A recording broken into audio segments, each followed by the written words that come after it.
joining us today for Strides. I'm Addie, your hostess, and today we have Lydia Dawley joining us. She is the CEO of her own company. I will let her take it from there with our first question. Lydia, thank you for joining us. So first, just give us a little bit of your background, such as where you're from, your profession, your hobbies, if you feel comfortable sharing with us about your disability, that sort of thing. Thank you for inviting me on to do this, Addie. My name is Lydia Dawley. I'm from Decatur, Iowa. I am the Chief Executive Officer and founder of Click, Speak, Connect. I have a condition that is called cerebral palsy. I have had cerebral palsy since birth. When I was born with my umbilical cord around my neck 2 times and had to be resuscitated. I have mixed type cerebral palsy, which means I have 2 different types. I have spastic, which makes my muscles very tight and hard for me to stretch out my arms, legs, and fingers. The other type I have is a phytoid. Last May, I graduated from the University of Wisconsin in Whitewater with my Bachelor's of Science in the Liberal Studies with special interest in communication sciences and disorders. Since then, I started my own business called Click, Speak, Connect. It is a consultation agency which partners with clients such as educators and parents to promote better access methods, faster access, and superior overall device experiences in order to promote ease of learning new apps and language skills related to augmentative and alternative communication, AAC. The end result we want to see is AAC users practicing and developing social skills. We also sponsor AAC support groups to encourage each other and increase their communication skills. Wow, sounds like you're really busy right now, especially having just graduated college and started the business. So tell me, what was it that drew you to your profession? I mean, there are a lot of things you could have chosen. Always wanted to help children with complex communication needs get their voice out. In high school, I would work with the speech language pathologist and see the younger students who needed augmentative and alternative communication, AAC. I would love to see their faces when they created a sentence or realized they are understood.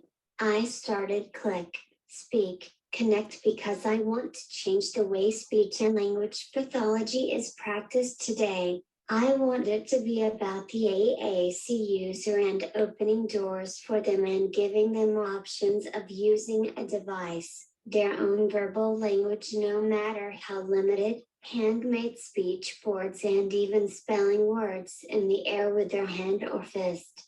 I want to help AAC users to feel free and engaged in their own communication. What is one piece of advice you'd give to others with disabilities?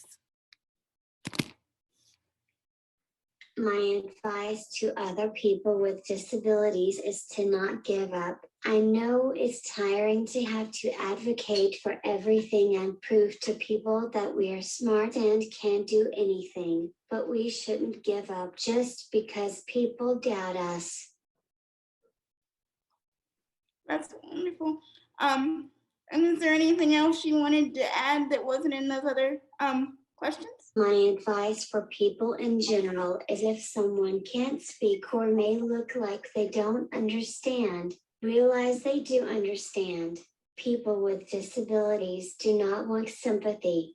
We want friendships and to be given a chance to live a life like everyone else. We didn't choose this life, but since we were given the challenge, we sometimes have to count on others. And if you don't mind, Lydia, there's something I'd like to add that goes along right with that, what you said this morning. These last about a week or so, I've been dealing with some pretty extensive dental problems. And for me, going to the dentist can be really difficult because it's hard to find a dentist that will take me because I have to transfer, back and forth. And thankfully, I can do that. But finding a dentist that will handle my issues. And so my mom took me to a local dentist here in town that she uses. It's a really well known chain. In any case, I had to see their hygienist today to get my teeth cleaned. One of the best experiences I've ever had in the dentist. The hygienist, she must have been about my age, just had a baby in January, bless her. But anyway, she's got to be one of the most understanding people I ever met. Made sure I transferred safely. Was very patient during my cleaning because I have um, gag reflex, which can be very uncomfortable when you have things, you know, being poked around your mouth. But in any case, it was a very actually enjoyable experience, which is not usually the case for my cleaning. So. That is awesome, and I realize that the world should be more accessible because right now I'm looking for new apartments to move out and I'm having a hard time because a lot of apartments say that they are handicap accessible, but in reality they don't have what a lot of people with disabilities need. Oh yes, I hear that all the time. Not with just apartments, but with residential houses. Lydia, we do have one extra question that wasn't on the roster that I sent to you. Um, but in any case, someone was asking who is your support system, such as your mom, family, friends, that helps you, navigate, looking for apartments and etc. My parents taught me if I want to be independent in this world, I would have to advocate for myself. So I did what I had to in order to let people know what I was saying. This leads me to a story when I was in kindergarten.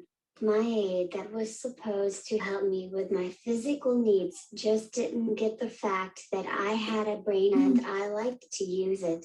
Some days, as you all know, you can only take so much to get her attention and make her listen to me. I care. Well, to make the long story short, kindergarten was the first trip to the principal's office. Lucky for me, the principal appreciated my strength in self-advocacy, and he ended up apologizing to me for my aide's ignorance.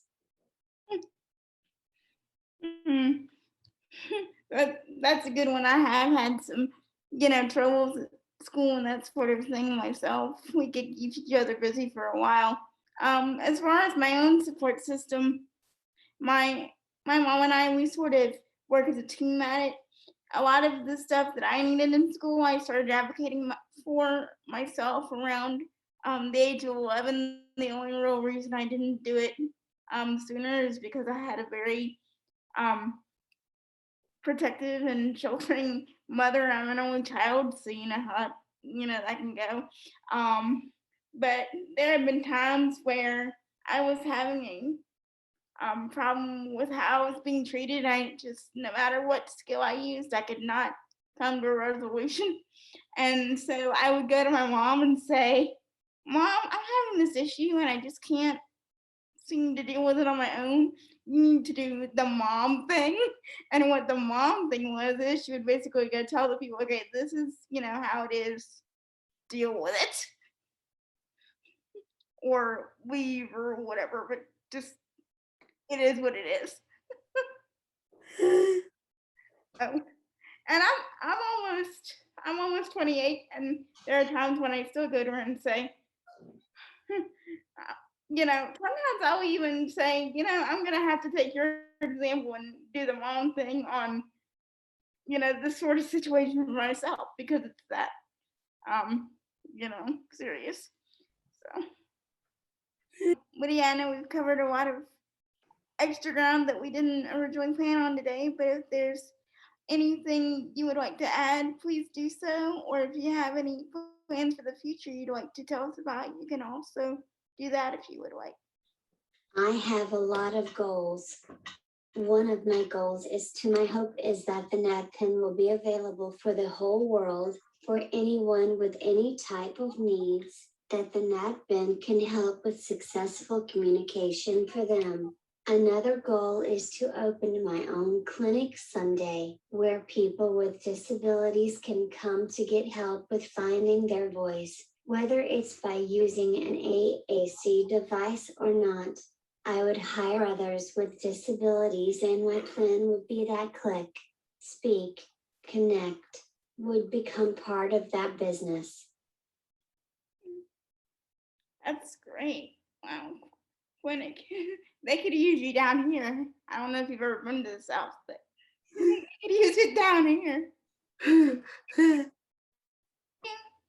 Miss Lydia, Dawley for joining us today, and thank you to our audience for joining us today.